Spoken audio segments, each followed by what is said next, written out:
Hey everyone, and welcome to another episode of Time Extend. My name is Adam Ismail, and today I'm joined by Brendan Norrison, and we've got another episode for you guys lined up today.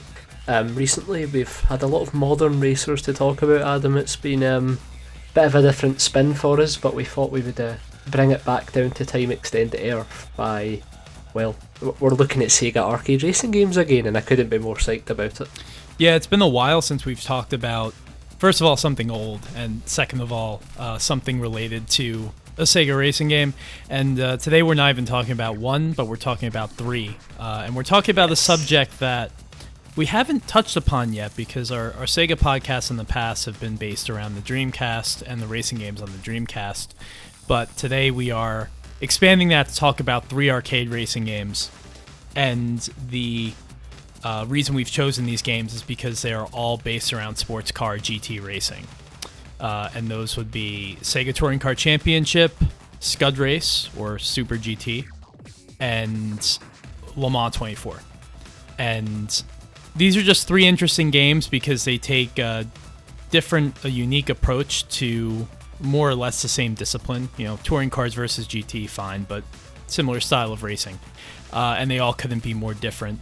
And the story of how they kind of came to be is pretty interesting. Maybe not in isolation, because as old racing games, there's not an abundance of facts about these games out there, but just kind of how they fit into the broader scope of everything that Sega made and what these creators would go on to do, because the people that were behind these games are not what you would call, automotive or motorsport enthusiasts. They make different games now, so even in that sense, it's pretty interesting. Yeah, for sure. And I think as well, when you're thinking about Sega's arcade racing lineage, Scud Race is obviously right up there, but I think like Sega Touring Car Championship, for example, is more fondly remembered by some for the soundtrack, and Le Mans 24 Hour is definitely the least popular of the three, I would say, in terms of people who've played it, in terms of people who would go on to enjoy it. And then even from a soundtrack perspective, when we get to it, we can talk about a very different type of Sega arcade racing game, let's put it that way. Yeah, these are three very, very different games. So with that said, let's just head right into it, because I have a sense this one's going to go on for a while.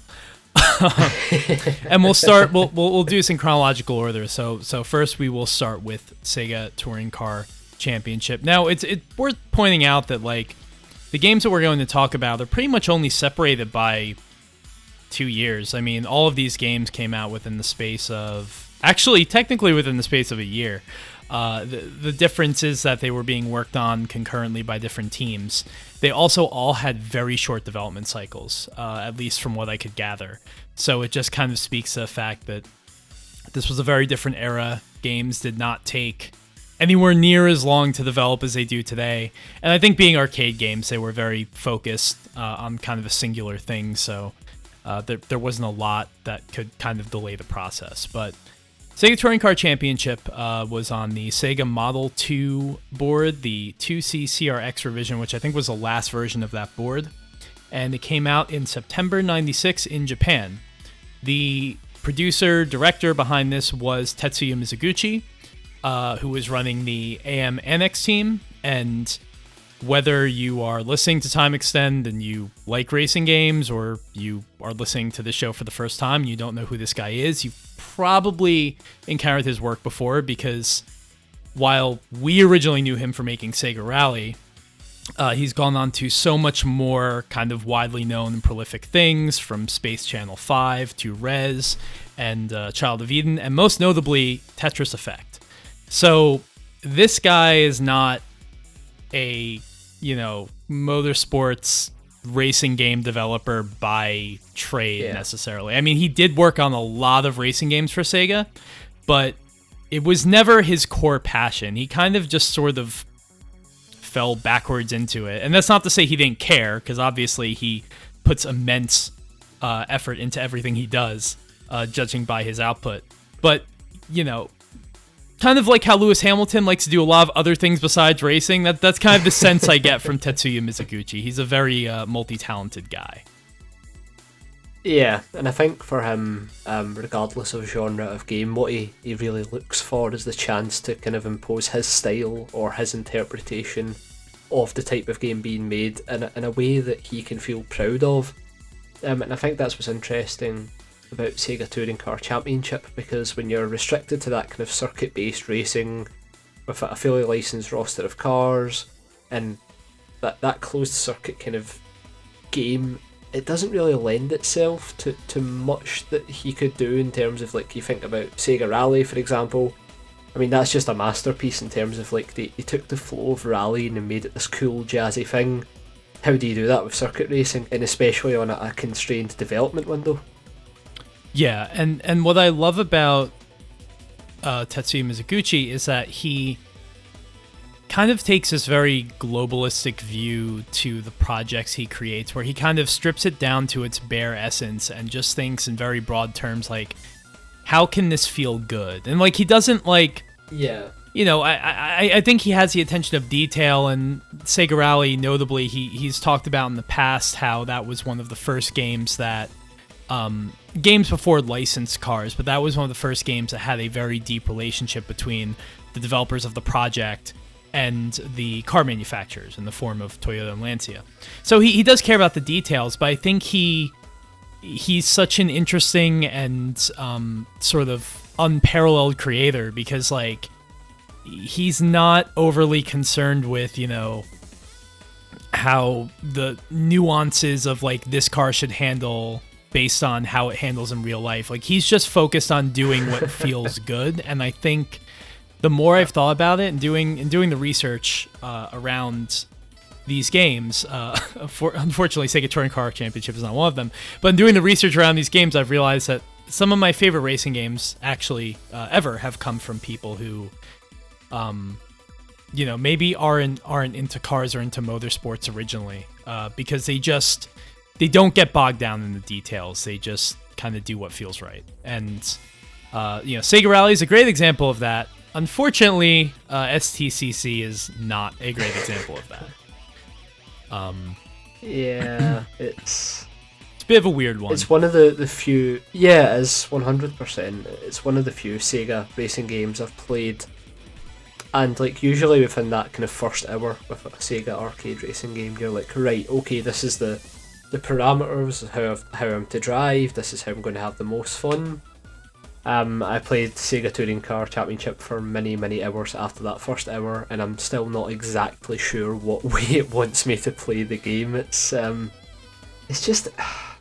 It has a very distinct style, but I don't mean that in a positive sense. Yeah, there's nothing else that drives like it. But before we get into exactly, you know, why the game is so kind of polarizing with its handling, just some notes on the background. So, as we were saying before, you know, Mizuguchi's the kind of guy who sees something and that inspires him. So in this case, while he was working on Max TT Superbike, which is a very good motorcycle game, he came across some DTM footage, and I just love how, like, he's not a racing guy, so he didn't know about it. So he saw DTM footage, and he was like, wow, like, everything is, like, so, like, the battles are so close, and you have a lot of action, cars hitting each other. Obviously, that's something that is not a factor in rally racing, and obviously not a factor in motorcycle racing. So I think the contact and the close quarters nature of the racing and the speed of the action was what really drew him to it. So based on that, he wanted to make this game. He also was inspired by the quote nationalistic battle atmosphere of the discipline of touring cars, which I think is a wonderful way of putting it. Yeah. The problem is that this game was, I get the sense they had the goals that they had, but they weren't really equipped to get there. And what I mean by that is, you know, Sega Rally obviously is a game that just feels natural to anyone who plays it for the first time. With Sega Touring Car Championship, even though the game plays nothing like a simulation, for the time, Sega was trying to make a simulation. They were trying to make a racing game that was more realistic than, you know, Daytona or anything that had come before. So this was very much a project based in a realistic atmosphere, ostensibly. They hired the Formula Nippon and JGTC driver Naoki Hattori to test drive the game and offer feedback. It didn't really help. And in the sort of retrospective that Tetsuya Mizuguchi gave on not just this, but his entire career to Eurogamer a couple of years ago, he was talking about it. And he had the following to say, and I just think this is a very interesting quote. He goes, "That was terrible for me. We tried to make something professional. With Sega Rally, there was a beautiful alliance. But this was a circuit racing game, and we had no time to create it. It was only 4 months. For many reasons, after Sega Rally Championship, our mission was to make this new game in 4 months. That was very tough and crazy. I was so exhausted." And then he goes on to talk about just the fact that like this was sort of the beginning of his disillusionment with this genre. And he said in this interview, "There is a future path of this genre, and that all lies in engineering. But that was not my future path. Pursuing the realness in racing games was not my career goal. In the middle of developing Sega Rally 2, I decided that this was going to be it for me. There was a big, big future for racing games, but hand on heart, did I want to do that? No, it's not my job. You know Yamauchi-san. He's doing a great job. He's the right person. I'm not like Yamauchi-san. He's so car obsessed. I'm not." Which I just love that he calls out Kaz. I was like, this is the guy who should be making these games, not me. It's just so sweet, and you can just feel the respect there. But yeah, I just find this game to be so interesting, just for the conditions under which it was made and how it turned out. For sure. And I think as well that quote, the kind of the second one from Eurogamer, it's really interesting because it basically, or the two quotes together really kind of paint the picture of what would actually happen as well way down the line. That there was that kind of, after this game, there were still arcade racing games that were definitely embedded in gameplay over car mechanics or vehicle handling in any sort of realism. But if you consider that to the kind of the state of play now, the majority of games are about that, as he called it, engineering. It's all about even if you're an arcade game, your car should still simulate a car to a certain degree. So it's curious seeing that even back then it was clear the pathway that would take over, especially since, once again, Gran Turismo just kind of set that in motion. Yeah, and he saw all of this coming. That's the amazing thing. And I actually I saw another interview. We're going to talk about Scud Race next, which deals with a different longtime Sega developer. And this wasn't related to Scud Race, it was related to Daytona 2. But I saw an interview in Daytona 2 with Toshiro Nagoshi, and he had said that sort of like I don't think he put in the exact same terms as engineering that Mizuguchi does, but he did say something to the effect of like, you know, the future of racing games, or something that inspires me for the future of racing games is like Gran Turismo, because, you know, this is 98. And he's like, that's not really what we're trying to do, and I don't really know to what extent people are still here for this, but we're doing our thing. And you can just see kind of the whole gaming landscape gravitate away from this kind of experience, and not just in terms of racing games, but just like towards a more simulation mentality in general. And I mean, it's kind of sad for us because these are games that we love, but it makes sense, you know, especially today with the gamut of sim titles that are out there. So to bring it back to Sega Touring Car Championship for a bit.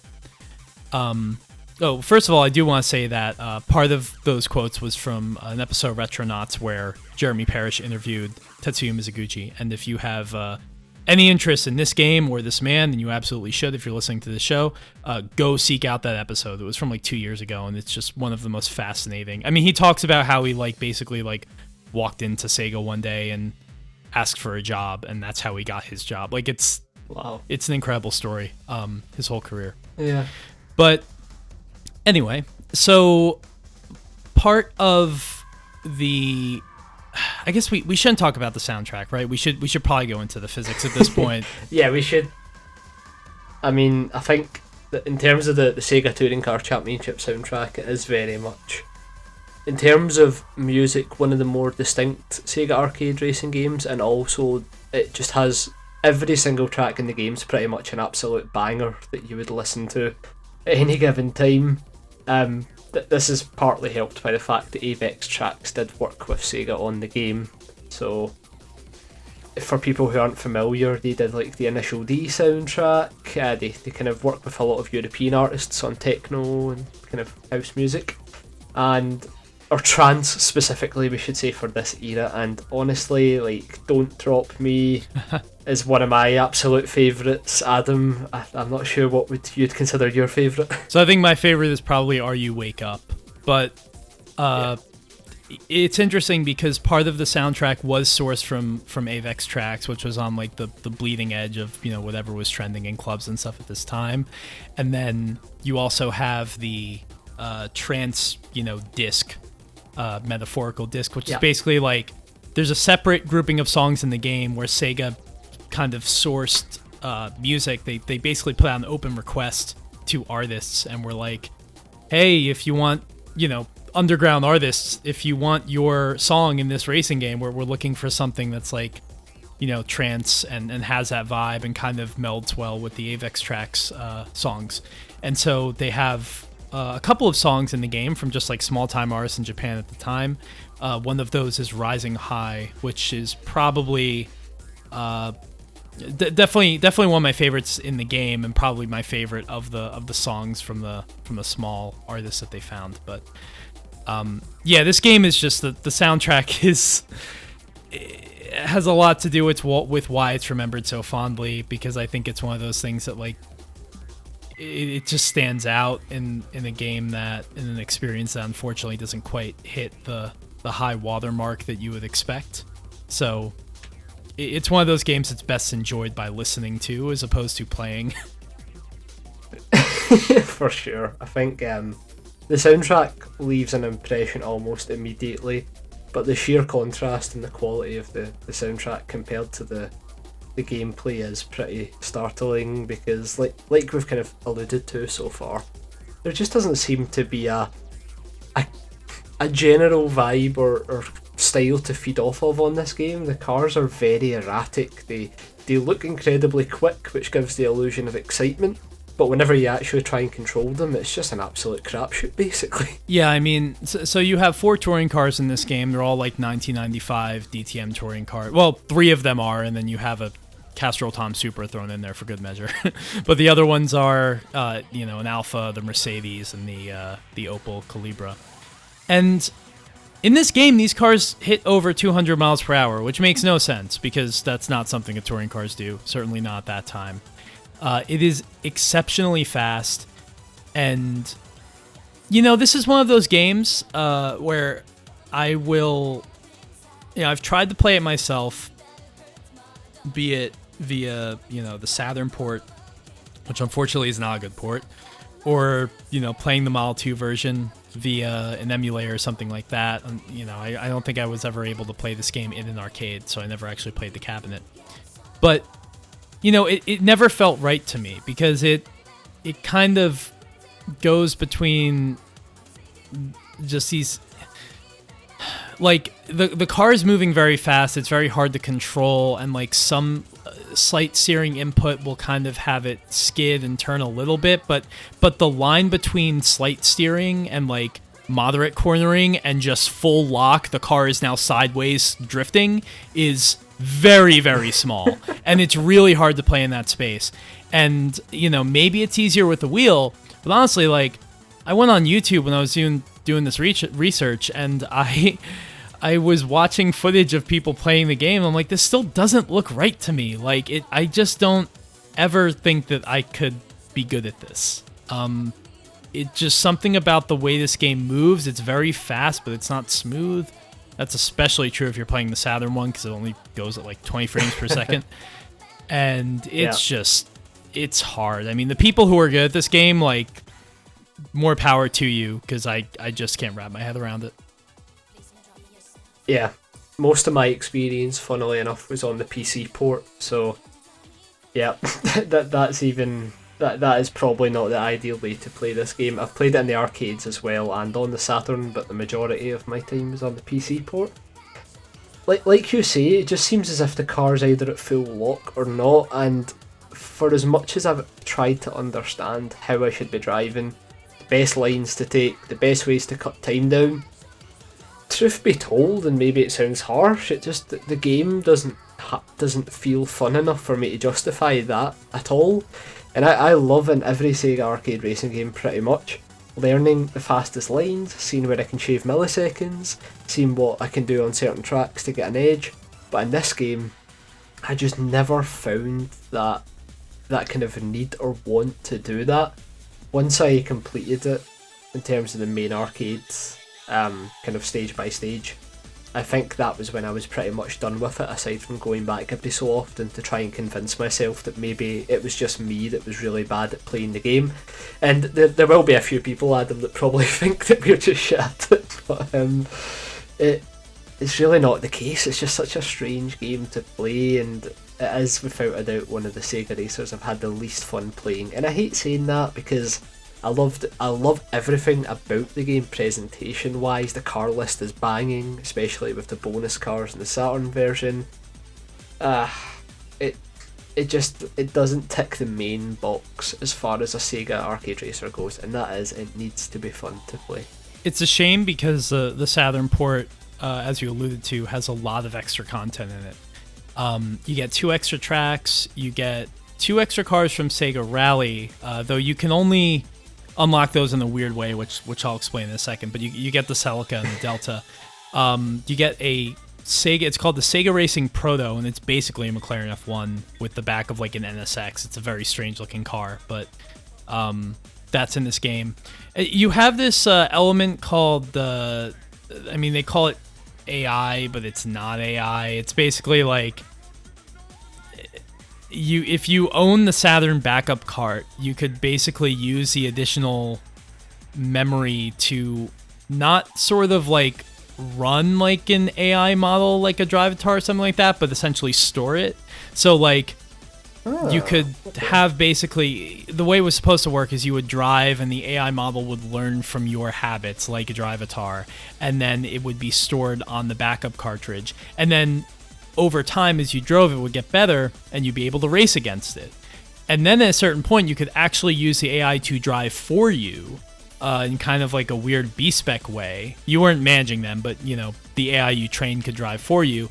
And if that AI becomes good enough to win the championship on its own, you unlock the Sega Rally cars. So it's this very interesting, sort of feature for the time. I just find it funny they call it AI, because obviously today AI has a very different meaning, and also it's also my assumption that the other cars just had absolutely no artificial intelligence. Like the CPU cars probably just follow a track. I don't think there's any intelligence there. It's kind of like how they worked in the first Ridge Racer. So I think it's pretty funny that they went so far as to do that. Can't really speak to how well it works because I've barely had any experience with that feature, but kind of crazy for the time. Yeah, I mean, I wonder how they arrived at that for like the port, when they were like, right, so we want to put it on the Saturn, we need to make sure the kind of content justifies the price, and they end up with that. Pretty weird. Yeah, it also supported Netlink play, but not for multiplayer. It was basically for uploading times, which would have been cool for 1997. And there were these global net events where like on Christmas, for example, one of the tracks would turn into like have a wintry theme and be covered in snow. And on Valentine's Day, they turned one of the tracks into like some kind of like cone hitting challenge, and it's kind of strange. The April Fool's one's great because you race but backwards. So I don't know if it's like a time trial, but like some of the cars are going in the opposite direction. So basically you have to not hit anyone coming at you, even though you are still competing on the circuit, which is definitely not something that I've ever seen in any other game, and probably would be frowned upon. So yeah, Sega Touring Car is a weird one. I mean, I part of me wants to say that like if they did a better job with the port, maybe we'd remember it better. But I think the source material just wasn't, I mean, Mizuguchi admits it himself. It just wasn't what it needed to be. I think if we're going to give it any award, it would be the most obnoxious attract mode in the arcades, potentially. It'd be up there. The kind of sudden like loudness of those cabinets is something to behold in real life. Like, I remember I was at a caravan park when I was younger, and there was like a Sega Touring Cars Championship cab, a Ridge Racer Type 5 Battle cab, and some weird Namco arcade cabinet where it took a photo of your face and you were on the car. Can't remember the name of it for the life of us. But like the Sega Touring Car Championship cab, you would just hear so high, absolutely blaring out time after time. And the transitions aren't even smooth whatsoever. It's straight in. And like you would hear any corner of the arcade and you'd hear it, and it's a noise I long for now as the days of arcades are gone past. But I think if you worked in an arcade, you would have just been jamming out to Avex tracks in your sleep. Yeah, I would have to think so. So that covers STCC. And at this point, we should probably move on. Yeah. And talk about a game that I consider to be. I don't know if it's the best arcade racer ever. I don't know if you can objectively say that. I don't know if it's possible, but in my opinion, it is.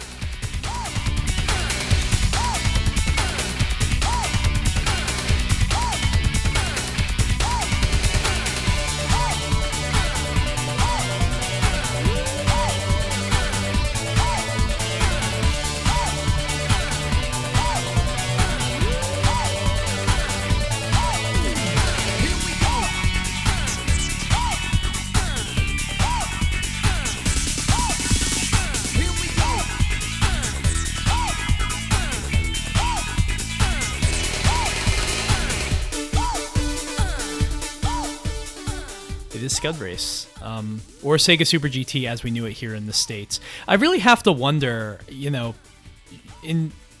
the UK it was known as Scud Race as it was in the rest of the world. Did you ever look at the title? And I mean, I must imagine that you were pretty young, but did you ever look at the title and you're like, that's kind of weird? Yeah, it was one of the frequent jokes made, especially because we're younger at the time. Like, scud is used quite commonly in Scotland to mean naked. Oh wow. Like, scud race, naked race. Oh my god, I didn't know that. Scud. That's hilarious. Yeah, that's it. We say in the scud when we're talking about somebody who would be naked. Oh my god. So we were totally lost on it. Scud race. I remember like talking about it with like my dad, and then my gran would be like, "What are you talking about? That sounds perverted." It's just like Scud Race. Yeah, it's a very strange name. As in terms of like the slang here, it definitely left an impact, you could say.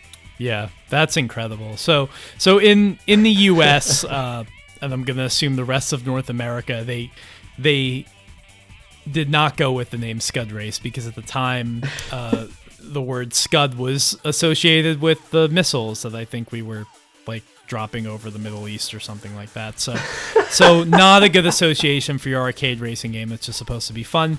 And they went with the much better title of Sega Super GT, which I think everyone can agree is just... Honestly, I'm almost trying to unlearn Scud Race as the name of this game because while I understand and fully appreciate that it was the original name, I just don't want to call it that. Because like growing up, that wasn't it to me. But anyway, I mean, so Scud stands for... The reason it's called Scud Race is because Scud is actually an acronym for Sports Car Ultimate Drive, which was on the cabinet. If you look at the Scud Race cabinet, it does spell it out, which is pretty hilarious.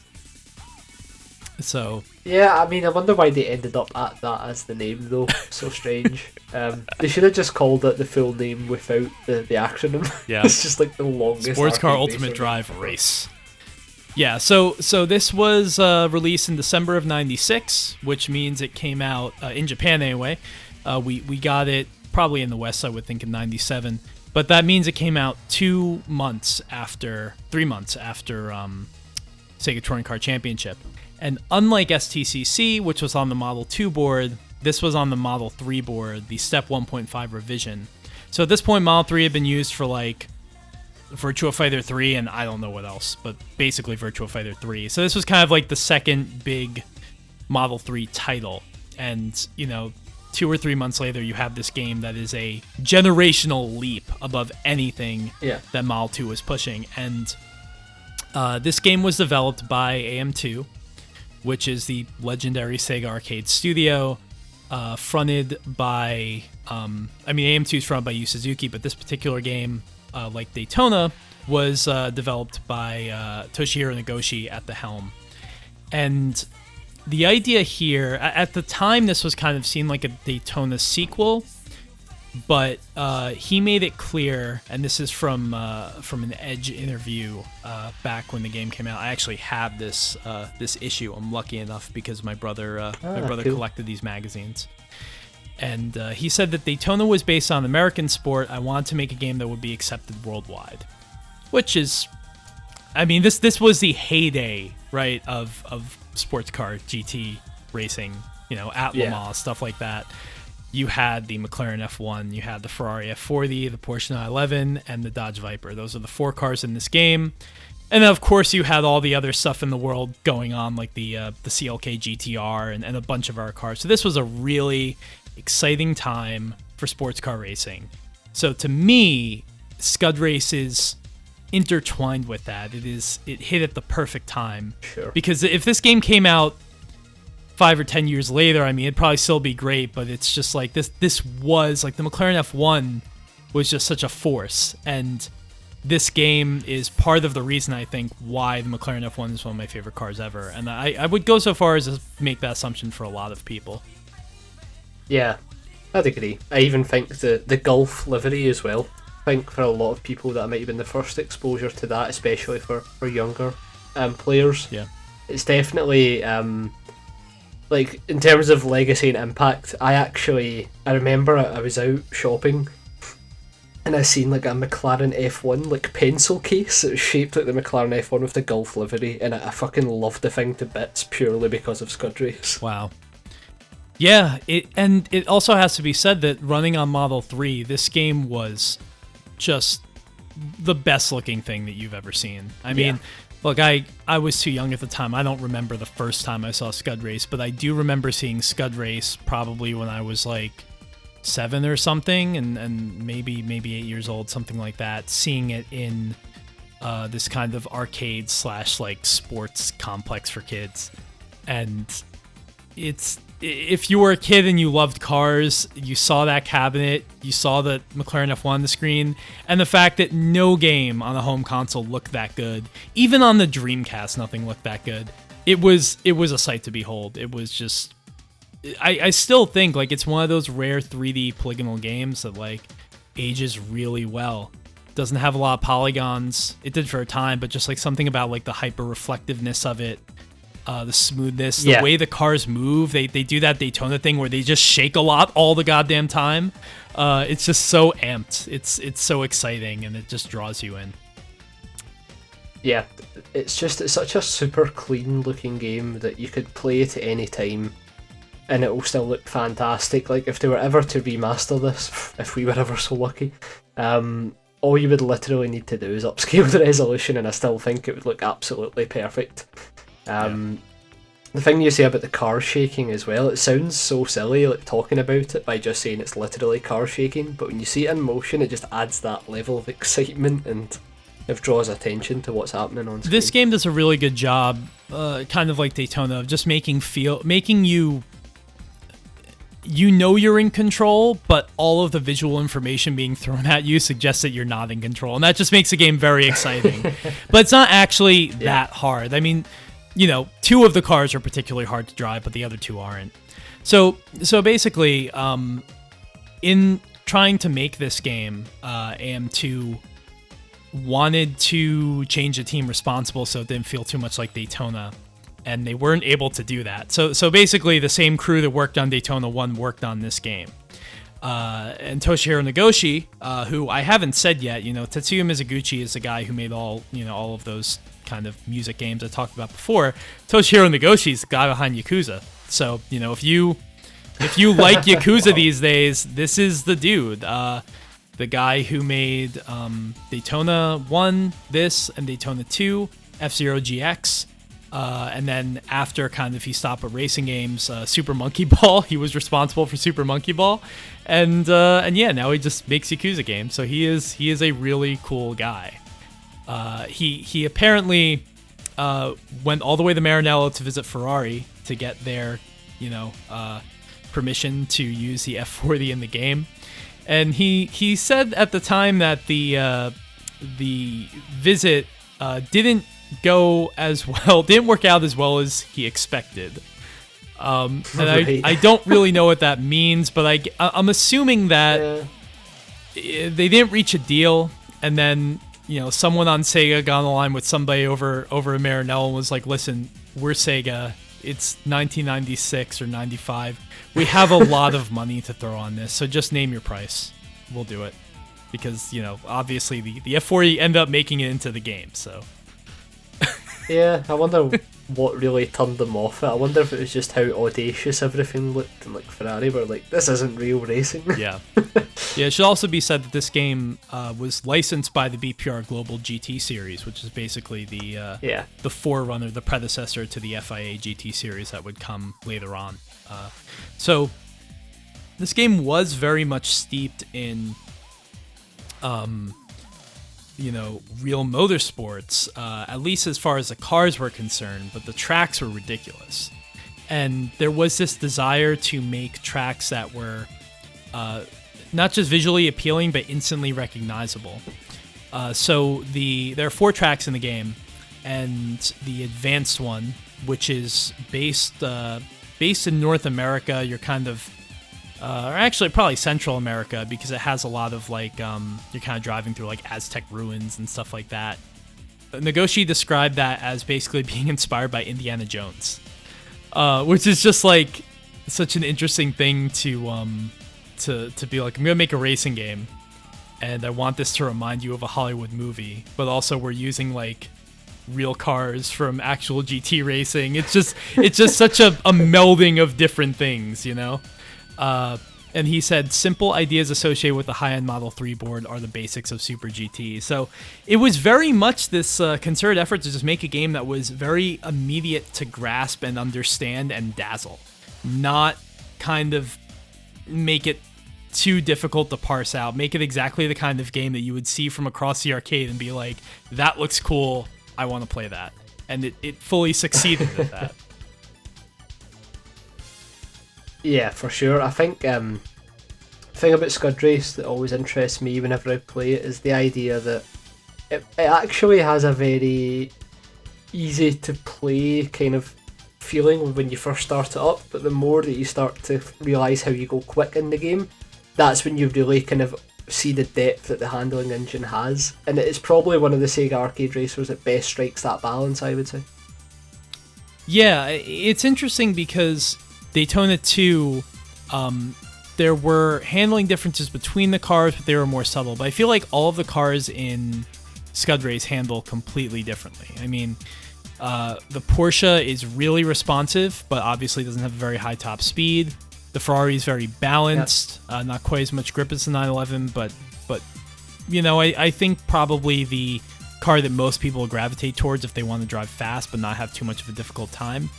The Viper is it's the one that is marked as having high torque, so it's just ridiculous. Like, it just avoid. Yeah, it's just. I find it fun, but it's hard to be fast with the Viper. Whereas the McLaren, it's interesting because I feel like there's not that much of a difference between the McLaren and the Viper. Just the McLaren just has a higher top speed and is a little bit more composed in the corners, but still pretty ridiculous. So, if you're more of a beginner, you'll gravitate towards the Porsche and the Ferrari. If you're more of an expert, you'll gravitate towards the Viper and the McLaren. And they just all have their own personality. Nagoshi described the handling as strong but not hard. which is a very interesting way of putting it. I basically, I think what he means by that is like, we weren't trying to make the game difficult per se. We were just trying to make it very visceral and just have a very tactile experience that, really made you feel like you were trying to tame this beast, but actually wasn't that difficult in the grand scheme of things unless you went for one of those higher powered cars. Yeah, I just remember any time I tried to drive the Viper, I was always just way out of my depth. I used to always choose the Ferrari F40. That was my go-to. Yeah, I couldn't help but always choose the F1 because it was a McLaren F1 and it was in the right colors, as you said. Yeah, that's fair. It's very fair. And there was an expansion called Scud Race Plus. I won't go too much into that. It has this really weird super beginner track where you're riding on a toy track on the floor of a playroom in the house, and it's very strange. There was supposed to be a home port for this game, but it just basically kept getting kicked down the curb. At first, it was maybe going to be on the Saturn. At the time, there were rumblings that there would be a Saturn 3D add-on cartridge that was going to also run Virtua Fighter 3. That never happened, so that became more of a Dreamcast thing. It was a tech demo on Dreamcast, but then that also never happened. The Tomb Raider people may have been briefly responsible for making a port, but it didn't come to pass. So it had this really sort of difficult road. I think they wanted to bring one of their major arcade hits home, but they just couldn't find the right time to make that happen, especially in the launch of a new console. So they just kind of aborted it, which is why this is like, this along with Daytona 2 is one of those like holy grail sort of forbidden fruits of Sega arcade racers, because it never came home. So the best you have of it is those bonus tracks in Outrun 2, or get your Supermodel emulator and play it that way. That's really all you get. That's just so depressing, man. Like, to think there's not a Scud Race home port, and there probably never will be. I mean, we talk about it all the time, just because it's only a few licenses that need to be attained. I think the amount of work that goes in the background is just clearly something that Sega aren't really interested in at the moment, in terms of bringing that to a modern console. We can dream. Yeah, at this point, I'm sure it's a license thing, and with BPR not being a thing anymore, that was believed to be part of the reason why this game didn't make it, was because the series ended in like 97. We did an episode a while ago on unreleased racing games, and we did talk about the Super GT Scud Race home port for a bit. Probably longer about the port than we did about the actual game, as we are now. And we're I forgive the speed of this because I feel like I'm talking very fast and dropping a lot of information, but it's just like, it's one of those games I have a really hard time talking about because it's so important to me, and I have a difficult time explaining why I love it so much, because it ends up being overcome with like just endless platitudes about how much I love this game and how perfect the handling is, but I have a hard time explaining why. Anytime I saw this game in an arcade, it made my day as a kid. And like, if I saw, if I found myself in one of the few arcades that exist in the world anymore, and I saw a Scud Race cabinet today, it would make my day, and it would probably make my week, because it just makes me so happy. I mean, I haven't played one of these machines in 10 years, I think. I think the last time was probably 2009 or 2010, so it's just really special to me. I've not seen one in a long time, but like you were saying there about it being your absolute favourite, I think, especially when it comes to Sega games, I always feel as if like there are games that you can talk about from a mechanical perspective and how great they are, from a presentation perspective how great they are, but very few games just have that feeling of pure joy when you play them, and it sounds like that's basically what you're explaining, just that idea that you can turn it on at any point really and you'll get that satisfaction from it. And I mean, that's no mean feat, and it really highlights how important Scud Race was in the kind of Sega backlog of arcade racers, and also where it kind of gives us a glimpse into where perhaps they might have taken the development of those arcade racers if that it was still a popular choice to develop them, because obviously this is probably one of the last absolute greats that Sega made for the arcades, I would say. In terms of like what would come next would mostly be sequels and that type of thing, but this is just a kind of a nice standalone arcade racer. What I love about it is just that to me, it's a perfect midpoint between being a car enthusiast and loving motorsport and loving this period in racing, and also, you know, the theatrics and the tight, responsive gameplay of like an arcade Sega racer. It's everything I love. It's you have the world of motorsport on one side, and then you have, you know, Sega Arcade on the other, and it just goes very well. It doesn't seem like a game with 4 real cars licensed from a real series, you know, with real liveries and everything, racing around airports and like ruins in Rome and in like, you know, Central America and stuff like that. Like, this is not a game through an aquarium. It's not a game that feels like it should make sense. It feels silly. Like, to describe it that way sounds silly, but it's just so much fun, and it's just so exciting, and the vibe is, you know, everything I want from an arcade racer at this time. So, you know, I know at this point Scud Race is a game that anytime I don't know what to do, if I'm on my PC, I remember like, hey, I can play Scud Race. I have that on my PC. I make sure that any machine that I have, it's going back to a laptop, the MacBook Pro that I had in like 2010. Every machine I've had has had this game because it's my favorite game ever. So yeah, it's a special one to me. But I think that's the best part about Sega Racers. Everybody will have that one in that relationship. For me, it's obviously Sega Rally. So I totally know what you're saying. Like, it's one of the first things I try and get sorted every single time I get a new device. Yeah. Can it run Sega Rally? Can it run Scud Race? That's the Sega arcade racing game lines.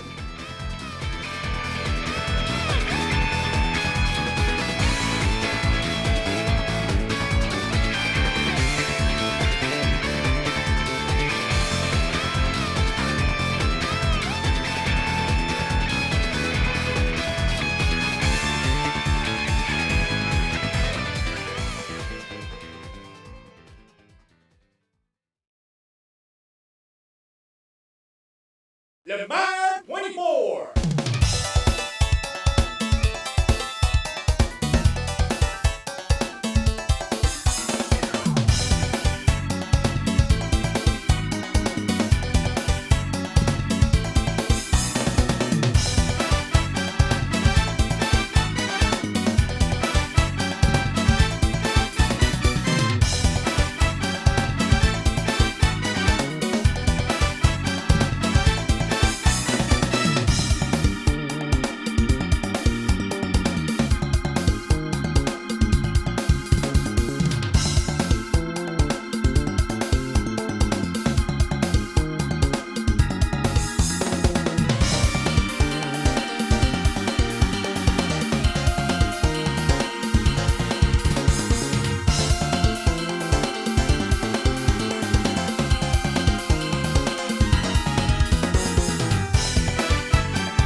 So off of that, we will move into Le Mans 24.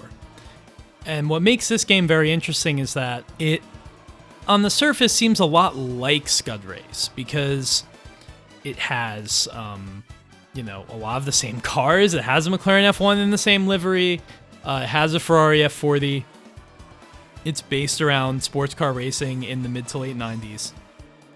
But it is a very, very different game, developed by a different team. A game I actually, for as much as I love all of these, I didn't know that this game existed until maybe like 2014 or something like that. Like until I started like trying to get like the supermodel emulator up and running and like finding out like, wait, there's this game called Le Mans 24 and it was developed by Sega. Like I had no idea. So it was pretty amazing to find a game like that with how much I love Scud Race. And I went into it expecting it to be like the best thing ever, and it's definitely not the best thing ever. Oh, no. This is such a strange title, man. Like, we talked about Sega Touring Car Championship having very distinct issues. This just, it doesn't, this sounds so daft, but it just doesn't have that Sega Arcade Racer feel for me. Anytime I played it, the handling, I don't know, it felt like almost simplistic compared to the other games that they've made. And then, I don't want to say the word cheap, but a lot of the game just felt very uninteresting or uninspired, especially given the kind of the subject matter of the game. Like you were saying, you would imagine this would be like Scud Race cranked up to 11 almost, or had the potential to be at the least. Yeah, so I don't know how long they took to develop Le Mans 24, because there is like no information out there about this game because it's so not fondly remembered. But they took a year to make Scud Race, from what I could ascertain, and this game feels like it was developed in a far shorter amount of time. So it was made by AM3, and that's interesting for one reason in particular. We were talking about Sega Touring Car Championship at the top of the show. That was developed by AM Annex team, and AM Annex was spun out from AM3. And then AM3 is left to make this game with, I'm making an assumption, I don't know this for a fact, but maybe a skeleton crew? Like, they lost, the guys behind Sega Rally, the guys behind Manic CT, like, they're all gone. So, I don't know who they recruited to take their place. This game was developed by someone, or directed by someone named Manabu Washio. I've tried to look up other games that he has helped bring to life and was almost entirely unsuccessful. I think he did something for Final Fantasy IX. I don't know. It's weird. But this game came out in September 97 in Japan. So it came out, almost a year after Sega Super GT / Scud Race. And this game has more cars than Scud Race. It has a few of the same ones as I said, but you also have like the 911 GT1, Sauber C9, Mazda 787B. So it has like a good small number of cars across GT and prototypes. It also has the Circuit de la Sarthe. It's fully licensed by the ACO. But if you, I heavily recommend that anyone who has never seen any footage of this game watches some on YouTube, because they shrunk Circuit de la Sarthe down. This is a track that normally takes, 3.5 minutes to complete? Something like that? Yeah. Something in that realm. They shrunk it down to less than 1.5 minutes. So this is basically like half scale, less than half scale Circuit de la Sarthe. It's like you shrunk it down to like a Scalextrics track or something like that. See, I love that about it. Like, I will say that's one of the things about the game I would say I like. Just seeing Sarthe in that, like, weird, manipulated manner is quite trippy, to be honest, especially if you're very familiar with the track. It is super deformed, I think is the best way to put it. Yeah. I mean, you're driving through and, like, for example, the Ford chicanes, the very end of the Circuit de la Sarthe, right before the front straight, those are tight and sharp and narrow and small in real life. In this game, it's hilarious because they're so close together, you don't even have to turn. You can literally straight line the entirety of them without moving your car at all. It is incredibly small. They've added all of these massive, gigantic advertising boards, billboards, a circus tent, all these like camp fairgrounds, like weird, just trackside scenery around the Mulsanne Strait. So it is very cartoony, and that's actually like you're saying, you know, that's not my issue with this game at all. You know, that I think is totally fine. I think it's obviously they shrunk the track down so it would work for the arcade. You know, and I think that's a smart decision. I don't think there's anything wrong with that. It's just the way the game plays where it kind of all falls apart. Yeah, for sure.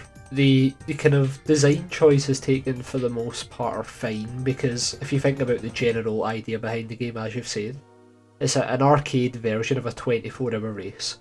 So it makes sense to go in the complete opposite direction and make everything look minuscule. And it sounds silly, but I even think the cars themselves as well, they have... I've always felt as if the Scud Race models looked a lot better than what's here. Absolutely. The cars it's cars amazing. in this have a weird toy car aesthetic, I feel.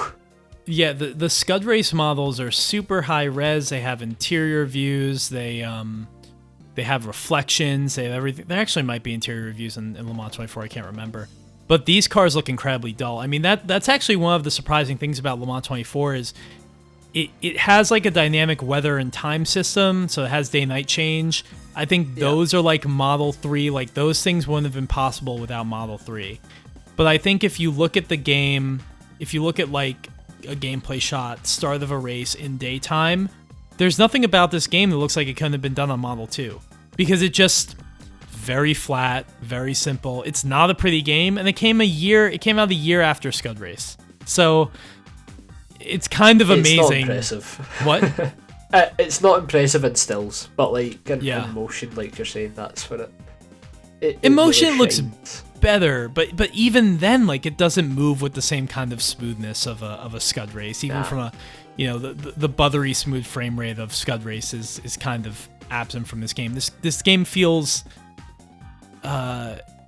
you know, going at speed in this game actually feels kind of slow, but also not like there are less frames of movement. It's very weird. It doesn't look very exciting. That's what I was saying when I was like comparing it to almost like toy cars, and you said Electric as well in terms of the track, because there's just like it doesn't. I know we've spent time waxing lyrical about how good arcade racers don't have to feel like cars. But I feel as if this doesn't look as if it's actual cars racing either, and not in a good way. There's also other weird shit as well, just in terms of the track design. Like you're saying, you've got those massive billboards and the kind of overdramatic scenery. But then there's also things like UFOs that go by in the sky and stuff like that. It's funny, I actually missed that. I wasn't aware of that. Oh, really? Yeah. Yeah, so like there's bits where like UFOs go by, and then like it's just such a strange game. Like Le Mans 24 Hour is a massive event. It just feels like they might have kind of played it up too much, in the sense that it just doesn't feel like an authentic kind of arcade racer experience. It feels more like I said, it kind of has a cheap vibe to it, and I don't think it's intentional, because like you said, the car list is bigger here. They have the licensing for Le Mans 24 Hour. This would have cost quite a bit to make, but it just, compared to Scud Race, it's not even close. Yeah. It's a shame too, because I think there's some... Yeah, it really does all fall apart with the physics. And what I'll say about the physics is... I think this game... Like I said, I don't really know anyone who likes the way the touring car handles. But I could maybe see someone being good at that game and like... at least like learning its nuance and driving it. Me watching them drive it and be like... they get it. They make this game look relatively playable. Maybe there's something I'm missing. I cannot for the life of me say that about Le Mans 24. This is one of the most awkward handling racing games I've ever played. And it does suffer from a similar problem in my mind of touring car, as in like it's just it just goes between extremely dull and just way too hyperactive. The cornering, I mean, you know, everything that we said about touring car applies to this game, but is even amped up, where like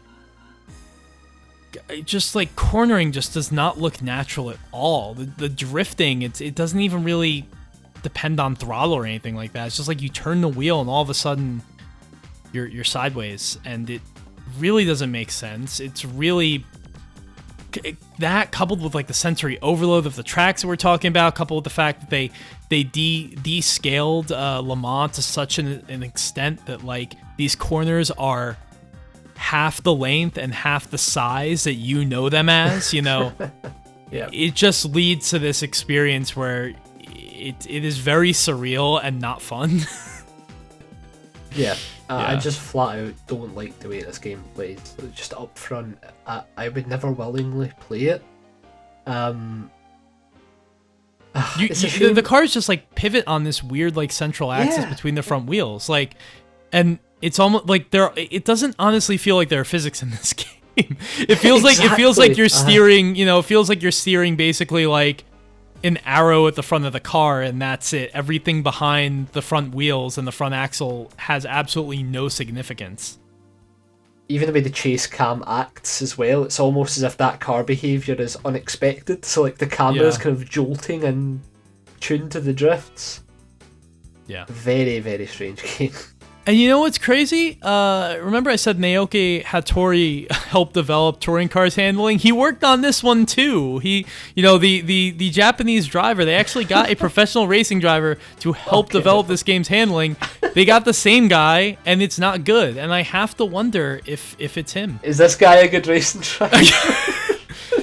You know, I'm sure there are a lot of people listening to this episode right now who are just like, how can you how can you say such awful things about this guy? Because apparently he was also one of the best motoring presenters. So he's a well-known driver / car enthusiast person. And I think we're slandering him, but yeah, it's just a messy game. And they did have some good ideas here. Kind of reminding me of like sort of the approach that Sega Rally takes with its championship system in the arcades, which was sort of novel for the time. This game, basically, you can do like a 3-lap race if you want, but the real meat of the game is a 24-hour, Le Mans race. So they basically make it so that 6 laps of this track takes 24 in-game hours. So if you can do 6 laps of this 1.5-minute long track, you finish the race. And if you finish the race, you get to move on to an extra event, kind of like Lakeside, where you're facing off against a Porsche 917. You get this cool cutscene of a 917 driving out of a garage as like the devil car that you have to face to like beat the game. And that's really, really cool. And if you there's a timer that goes as you're doing the the 24-hour race, where you gain and lose time. You gain time if you pass someone. You lose time if you are passed by someone. So that sort of dictates the. It's not so much about checkpoints in this game. It's more about overtaking, is how you add time to your clock. If you run out of time, then you can put more coins in to use a continue. So I think that's a pretty cool idea. I think that's like a relatively intuitive way of handling a race like the 24 Hours of Le Mans in an arcade setting, but it's just all let down by the handling. Just that simple. Yeah, 100%. I'm looking at some footage now as well. And when you complete the 24 hours, it says you finish running for 24 hours. That's the funny thing is you don't even have to win the 24 Hours of Le Mans to face off against the 917. All you have to do is finish. And in doing research for this, I discovered something interesting. I've played this game on Super Mall, but not for very long because, as I said, I just can't wrap my head around it. But apparently there's an issue with this game when emulated where the cars that should add to your timer when you pass them don't. And because of that, it is very rare that you will see any footage of someone playing Le Mans 24 unless they're playing on a dedicated cabinet where they will be able to complete the race without using any continues. Because there's just something broken in the emulation or in the ROM where it's just not allowing that to happen. So it almost just adds to the sense of this game just being cursed, because there are just so many like oddities about it, which is a shame because, again, I think the pitch is good. It's just a matter of the execution. Yeah, it's a creepy, cursed version of Le Mans 24 Hour where everything doesn't look real and your car looks like a toy, there's UFOs in the sky. Basically all the stuff that wouldn't quite be there in the real thing. Right, and I think if you had AM2 develop this game, you know, imagine if they had like a Scud Race 2, and this was Scud Race 2, and they also use a Scud Race engine on this, it would probably be perfect. But it's just a matter of the confluence of all the things we talk about, and you know, they even have they have 2 bonus cars in this game. Well, one is Sonic in a buggy, so that's actually a 4-wheeled vehicle. The other one isn't even a car; it's a motorcycle. And speaking to how little is known about this game, I only learned that there was a motorcycle option by going on YouTube and happening to watch someone play this game and use a motorcycle. But if you look up any like FAQs or like coverage of whatever coverage is out there of this game, or like you go on Sega Retro, nobody knows there's a motorcycle in Le Mans 24. Like, it's just, this game is lost to time. The best thing as well is, like, see once you beat the game and the credits are rolling and it's showing the car driving around the track, like the handling model in this the video that's shown almost looks totally different to the way any person would play the game because of the way the handling's so awkward. Like the car is kind of navigating corners smoothly. You never see the AI drift to the degree that you just drift by trying to play this game normally, which is really just kind of gives you a visual example of like just how this game should play versus how it actually plays. I will say one nice thing about Le Mans 24 is regardless of the gameplay itself, the soundtrack is amazing. And I think that's the one takeaway of all these 3 games is while Scud Race is great and these other 2 aren't, they basically, Sega more or less had the same people working on all of these soundtracks. So you actually have Hiro and Sei Matsumura. Hiro is a legendary composer within Sega who worked on, you know, Afterburner and like all of these old games, and like Super Hang-On and whatnot. He worked on this soundtrack, and it is a really, really good soundtrack, and actually might be, I think there are more songs to it than there are even like in Scud Race, and it might even be a better soundtrack than Scud Race's, because it's just it really turns that sort of the race and jazz up to 11. It almost feels like it reminds me a lot of Rave Racer soundtrack and how weird it is. But it's good. Yeah, the music during the sprint race especially is like this weird like techno jazz mashup with like dialogue you might hear from an endurance race. Yeah, there's this one song where they use a sample and you just hear this guy on the radio go, "It's midnight in Europe." It's very funny. One of the cool things about that 917 sort of boss race is that they play the title screen like attract music in that race, which is like it's just really cool. It really makes you feel like it's a big deal when you get to that point of the game. You know, it's just, again, it's every a shame. game should use that trick. I love that when the title music plays during like the final race or a bonus race.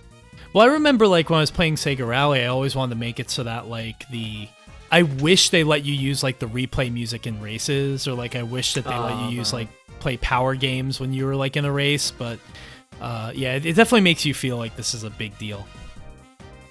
So yeah, for sure. I mean, yeah, we can once again, like you say, the Sega games they very rarely miss from a soundtrack point of view. So good job on that, Le Mans 24 Hour. For everything else, I don't exactly miss it. Yeah, no, same here.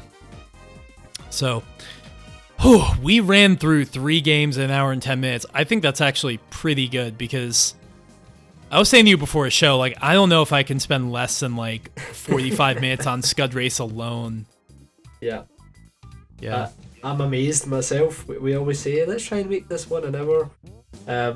And then it ends up the fucking 3-hour Need for Speed Epic or something like that. But no, this was a very, very concise pod, but we still fit in a lot of information. So hopefully it wasn't an overload. Right.